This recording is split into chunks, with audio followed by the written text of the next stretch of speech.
Hujan berjam-jam membuat sejumlah wilayah di Kelurahan Larompong, Kecamatan Larompong, Kabupaten Luwu, Sulawesi Selatan dihantam banjir longsor.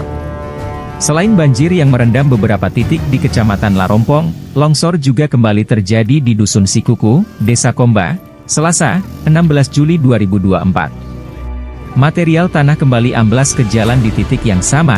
Selang 9 hari tanah longsor pertama kali terjadi pada Minggu, 7 Juli 2024. Untuk membuka material longsor yang menutup badan jalan, satu alat berat dikerahkan oleh Dinas Pekerjaan Umum dan Tata Ruang, PUD. Ya, penanganan di Larompong ini sebenarnya sudah 2 kali ini, tanggal 7 Juli yang lalu kita sudah bersihkan, 7 Juli 2024, ini tadi subuh lagi ini, longsor lagi ini. Jadi ini ditangani oleh Dinas PU dan pemerintah setempat dan masyarakat.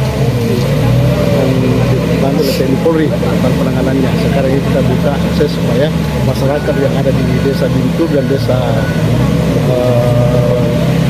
Bukit Sutra bisa terakses ke sana. Ini akses penghubung 2 desa ya Pak? Penghubung 2 desa bisa juga melingkar ke Desa Lumaring. Semuanya ini jalan utama, ada beberapa desa dan ada akses yang bisa dilewati lewat Lumaring dan desa lewat Buntu Pasi.